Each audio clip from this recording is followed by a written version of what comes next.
Hi, my name is Uncle Don, and you are listening to This Thing in the Mud.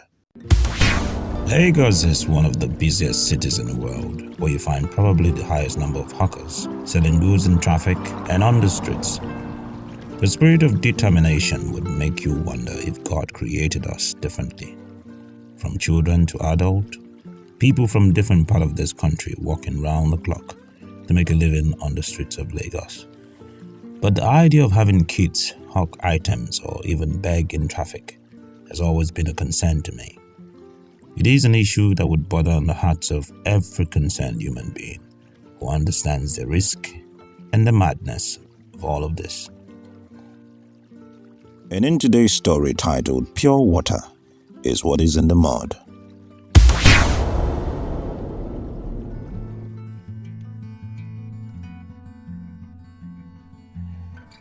She looked up to the skies and took a deep breath, probably wondering how and where to start. He had asked her if she made enough money selling on the streets of Lagos. A cell phone to his right hand took shape and kept videoing her, waiting for the girl to speak, an action she probably didn't appreciate. Well, he had promised to pay for everything that she was selling if she would answer his questions. Obviously, this was going straight to social media.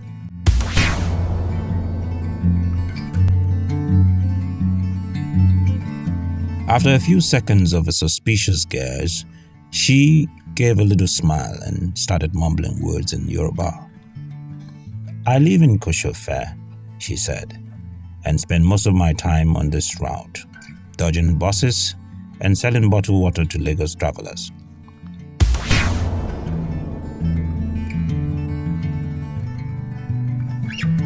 When it gets dark, I pack my belongings and trek 20 minutes to Babaoki village for shelter. In Babaoki, I use curtains for bed, and for pillows, I use my rubber slippers for comfort. I will be selling at Ketu Junction tomorrow. The traffic is always the worst there, but it's good for me. I make about 2,000 naira sometimes, and 1,500 on other days. I wish I could make more though, because this will help me go to a tailoring school and get out of this traffic. When I sell enough, I go to a restaurant called Iyateju Amala for dinner. And when I sell less, I eat rice by the roadside. My mother used to tell me as a child that my father was an idiot because he left her and married another woman. I've always found it difficult to believe this story because we are 7 siblings and none of us went to school and none of us share the same father.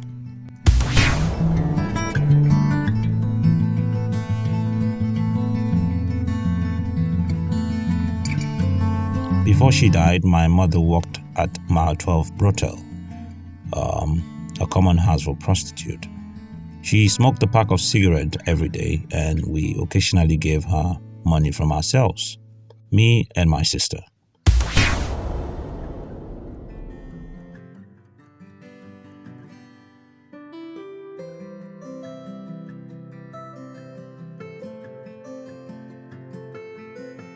They said my mother had cancer. I don't even know what that is, but she's gone now. My mother claimed that we were not doing enough to assist her at her age because we chose to sell pure water rather than go to Allen Avenue with Blessing every night. Blessing is Auntie Sandra's daughter. My mother also claimed that Blessing earned enough money from her night job in Allen Avenue to support her mother, Auntie Sandra. She said Auntie Sandra was even thinking of an early retirement from the brothel work. I think Auntie Sandra is now in the hospital, and Blessing goes to see her every week after she comes back from her prostitution job.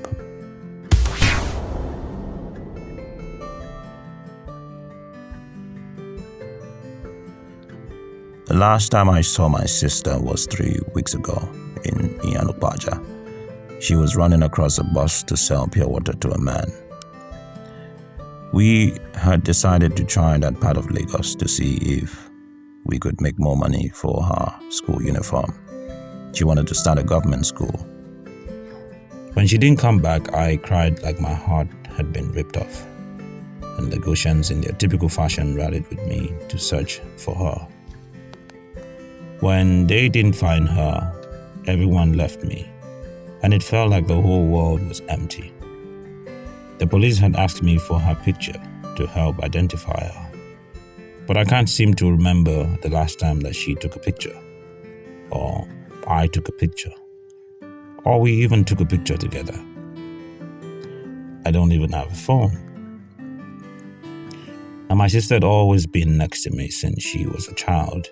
I don't really know how to function now that she's missing. My name is Sharifat. Next tomorrow, I'll be turning 16. And I wish that things were different.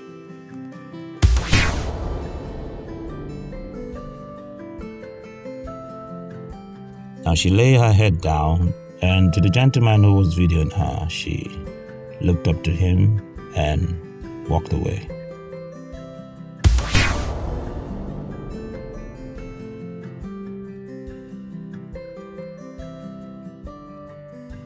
Next week would be another story, but this time around, we would be bringing in our first guest to talk about our short stories.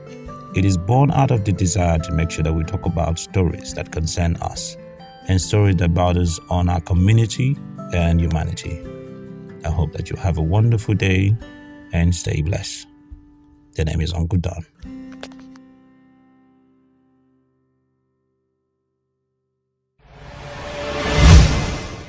This thing in the mod. Storytelling at its very best.